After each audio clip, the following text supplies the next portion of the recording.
नमस्कार दोस्तों, आप सभी का बहुत बहुत स्वागत है हमारे YouTube चैनल में। दोस्तों, आज की इस वीडियो में मैं आप लोगों को बहुत ही कमाल की दिव्य जड़ी बूटी से परिचित करा के उसके अनमोल औषधि गुणों को बताने वाला हूं। तो वीडियो को लास्ट तक देखते रहिए, क्योंकि यह वीडियो में जो भी मैं जानकारी बताऊंगा 100% सत्य है। स्त्री पुरुष दोनों के लिए बहुत ही फायदेमंद है। हर किसी के लिए बहुत ही लाजवाब औषधि प्रयोग बताऊंगा। कोई भी इस्तेमाल करने के बाद खुश हो जाएगा, अंदर बाहर हर चीज़ मजबूत हो जाएगा। और दिल से कह रहा हूँ, इसका प्रयोग करते ही आपको आनंद आ जाएगा। तो लगातार वीडियो में बने रहें और लाइक का बटन ज़रूर दबाएं। चलिए वीडियो में आगे बढ़ते हैं। सबसे पहले दोस्तों, आप लोग को इस पौधे को अच्छे से देख के पहचानना है, क्योंकि यह पौधा हमारे गांव देहात में या फिर जंगलों में या फिर शहर में भी आसपास में मतलब मिल ही जाता है। कहीं भी अगर देखोगे इसको तो देख करके पहचान ही लोगे, क्योंकि इसे बहुत सारे लोग जानते हैं और कुछ कुछ लोग नहीं जानते हैं, और इसका औषधि प्रयोग जो जानते हैं वे करते भी हैं। तो इसके बहुत सारे जो भाषाओं में नाम हैं, उसमें कुछ कुछ मैं नाम आपको बता देता हूँ। जिस तरह से जैसे हिंदी में इसे सदा हरी या परदेसी लांगली, देसी संजीवनी, खलमुरिया, तलमुरिया या पत्थर फोड़ कहा जाता है। और संस्कृत में इसे संधान करनी, वर्ण रूपा, वर्णारी, और अंग्रेजी में इसे ट्राइडॉक्स डेसी या कोट बटन कहा जाता है। तमिल में इसे वेट्टू काया कहा जाता है। कन्नड़ में इसे गब्बूसना स्वांथी कहा जाता है। यह एस्टेरेसी कुल का पौधा है दोस्तों, और इसका वनस्पतिक नाम है ट्राइडेक्स फ्रैंकबेंस। तो ट्राइडेक्स फ्रैंकबेंस इसका वनस्पतिक नाम है दोस्तों। यह पौधा स्कंदरोधी, केश्य, कवकरोधी एवं कृमिनाशक होता है। इसका पत्र स्वरस बाजीकारक, प्यूरोधी, कृमिनाशक एवं परजीवी विनाशक होता है। यह अम्ल, कषाय, तीक्ष्ण, शीत, गुरु और स्निग्ध होता है। इसका संपूर्ण पौधा सूक्ष्म जीवाणु रोधी क्रिया प्रदर्शित करता है। तो दोस्तों, आइए जानते हैं इस पौधे के कुछ महत्वपूर्ण औषधि प्रयोग आपको खुश कर देंगे। तो सबसे पहले मैं आपको बताऊंगा इसका पूरा पंचांग। कूट पीस करके, चटनी बना करके, सरसों के तेल में मिला करके, पका करके उसे छान लीजिए, और उस छाने हुए तेल को बालों में प्रतिदिन लगाने से बाल काले हो जाते हैं, घने, मजबूत और घुंघराले हो जाते हैं। और इसका प्रयोग करने से रूसी डैंड्रफ भी खत्म हो जाता है दोस्तों। और इसके पत्तों का प्रयोग श्वास नली के लिए बहुत ही काम का होता है दोस्तों। अगर पत्तों से ही काम ना चले तो इसके पूरे पंचांग को काढ़ा बना करके पीने से श्वास के जितने भी तकलीफ है दूर हो जाती है। इसके पत्तों का प्रयोग अतिसार, पेचिश, दस्त में बहुत ही ज़्यादा उपयोग होता है ग्रामीण क्षेत्र में। तो आप लोग भी इसका प्रयोग भरपूर कर सकते हो। सिर्फ 2-2 चम्मच रस इसका प्रतिदिन निकाल करके पिया जाए तो किसी भी प्रकार की जो पुराने से पुराना पेचिश होता है, मरोड़, पेट दर्द होता है, या फिर पेट के जितने भी खराबी होती है वह पूरी तरह से दूर हो जाती है। और आपका लीवर का खराबी भी खत्म हो जाता है, और आपका लीवर शुद्ध हो जाता है, जिससे लीवर की गति तेज हो जाती है, तेज़ी से खाया पिया पचने लगता है और शरीर में ऊर्जा बढ़ने लगती है। और इसके पत्तों का पेस्ट बना करके दोस्तों अर्श में लगाने से, यानी बवासीर के मस्सों में लगाने से उसका जो दर्द है या फिर खून निकलने की समस्या है वह बंद हो जाता है। और जो बवासीर का मस्सा होता है ना गुदा द्वार पे, वह सूख करके झड़ जाता है। तो आप इसके पत्तों का भी पेस्ट बना के लगा करके देख सकते हैं दोस्तों। इसके पत्तों के रस को अगर आप फोड़ा में भी लगाते हैं तो इससे भी आपका फोड़ा का जो जलन है वह शांत हो जाता है। और इसकी जो एक और ख़ास बात है दोस्तों, मैं आपको बताता हूँ। कहीं भी अगर जल कट जाता है, किसी को अचानक एक्सीडेंट लग जाए, एक्सीडेंट में हो जाए, तो वहाँ पे खून निकलने लगता है। तो इसके पत्ते का रस निकाल के या फिर पत्तों को ऐसे ही मसल करके वहाँ पे अगर लगा दिया जाए, चिपका दिया जाए, लेप कर दिया जाए किसी भी तरीक़ा से, तो आप देखोगे, चमत्कार देखोगे कि वहाँ का खून जो है तुरंत बंद हो जाता है निकलना, और खून सूखने लगता है।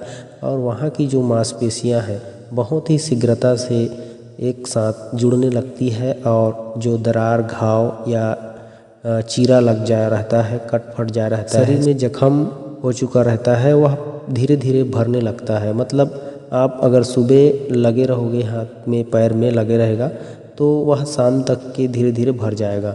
इतना ज़बरदस्त कमाल की औषधि है इसके पत्तों का पेस्ट बनाने से किसी भी जख्म में।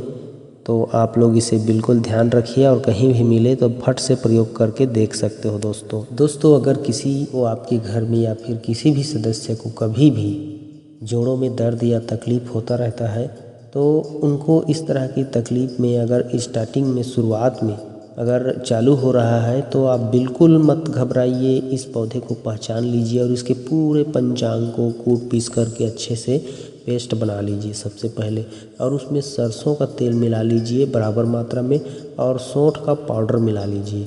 अब ये तीनों को अच्छे से थोड़ा सा पका लीजिए, कम से कम 15-20 मिनट, और पका करके उसे उतार करके उसे फिर से निचोड़ करके उससे जो निकलेगा रस उसको निकाल लीजिए, मतलब औषधि युक्त तेल। तो उस तेल को यदि आप इस तरह के जो जोड़ों के दर्द होते हैं, बात विकार होते हैं या सूजन होते हैं या फिर ऐंठन नसों की समस्या होती है, इस तरह की समस्या में यदि आप लगाते हैं तो आपको निश्चित रूप से वहाँ का जो दर्द रहेगा उसमें बहुत बड़ा फ़र्क दिखेगा और धीरे धीरे वह ख़त्म हो जाएगा। आपको मतलब बात बीमारी में या फिर किसी भी प्रकार के जो जोड़ों के दर्द में अगर स्टार्टिंग में ये काम करोगे, जानकारी रहेगी तो बहुत ज़्यादा फ़ायदा मिलेगा। इसलिए कह रहा हूँ कि अभी से अगर इसकी जानकारी रहेगी तो आप किसी का भी मदद कर सकते हो इस तरह से पौधे को बता कर के उसका प्रयोग करने के तरीके को। तो इसके पंचांग को तेल के साथ, सरसों तेल और सौंठ के साथ मालिश करने पर दर्द का नाश होता है। और एक और बात दोस्तों, बहुत ही ख़ास बात है, जैसे किसी किसी के घर में कभी कभी गलती हो जाता है, छोटे बच्चे रहते हैं या फिर किसी को भी अचानक से गलती हो जाता है तो हाथ पैर में गर्म पानी या फिर गर्म चीज़ लग जाता है, जिससे क्या होता है वहाँ पे पूरा फफोले पड़ जाते हैं या फिर हाथ जल जाता है। तो किसी भी प्रकार की जैसे फफोले पड़े हों या फिर जलन हो रहा हो तो आप क्या कीजिएगा, इसके देख रहे हो ना हरे हरे पत्ते, इस पत्तों को तोड़ करके रख लीजिए कुछ मात्रा में और उसमें ना शहद मिला करके और हल्दी मिला करके तीनों को एक साथ मिला करके उसे अच्छे से पीस करके लुगदी पेस्ट बना लीजिए, यानी उसका चटनी बना लीजिए पीस करके।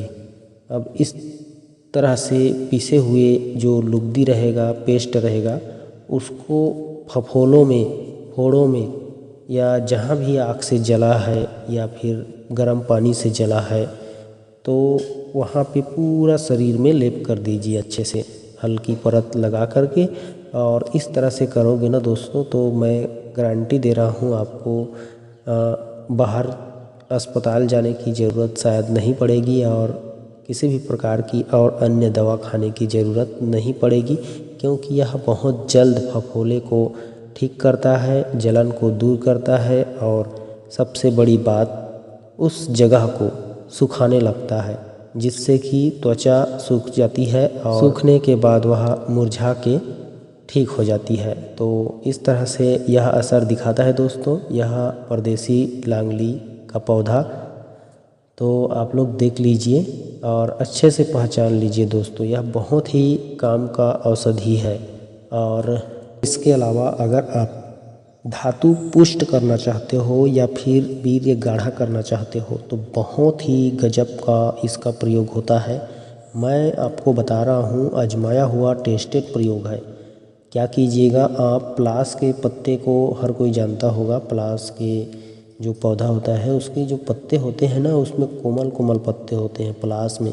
तो पलास के पत्ते को ले आइए, या फिर मैं एक एक खुराक की बता रहा हूँ। पलास का एक पत्ता और इस परदेसी लांगली के पौधे का 1 ग्राम पत्ता, 1 ग्राम मतलब 1 ग्राम पत्ता, मतलब आप तोड़ अंदाज़ा लगा लीजिए।